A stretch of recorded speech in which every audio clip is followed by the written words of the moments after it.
Hong Pham's life in Vietnam versus the United States is like day and night. Life was very hard back then. I earned a living as a pedicab driver traveling between towns in southern Vietnam.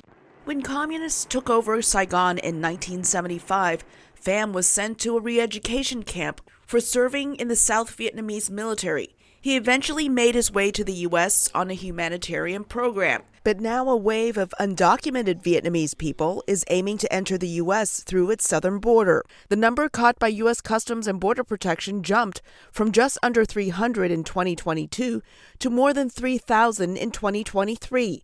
CBP logged more than 3,200 so far this year. Attorney Shandon Phan is in touch with some of them. If people are not quite educated and they just got fed all these false stories about how easy it is, they play with their own life and they play with human trafficking networks that will impose a big debt on their family. Phan says many migrants pay tens of thousands of dollars to traffickers to make the dangerous trip from Vietnam to China, then Europe, South America, and then to the U.S. Immigration has become a hotly debated issue in this year's U.S. presidential race. I don't think there's disagreement on the fact that there are problems with our immigration system. The debate is really about what to do about it. The Trump administration wants to reduce the numbers. The Democratic administration wants to reduce, but really better regulate. For Texas resident Min Lei, immigration is an issue that's close to home. I myself am an immigrant, so I have sympathy for those immigrants. But every country has its own border. People coming here need to follow the laws and the Constitution.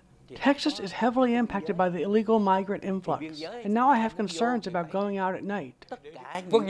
Those who flee communism have a legitimate reason to be in the U.S. I'm not in favor of granting asylum to those who come here illegally because of economic reasons. While Pham's views echo those of the older Republicans in the Vietnamese community, some younger Vietnamese Americans who were born in the U.S. don't share them. My mom is more conservative. She's one of those people that wants people to come over here legally, and I get that.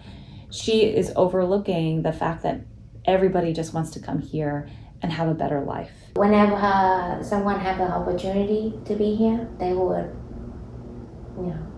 do what they can. In my opinion, I don't mind about that, but you have to become one of us. You pay taxes to be a good citizen. The migrants who make it here live in limbo, hoping to find work and waiting to see whether the next president will let them stay.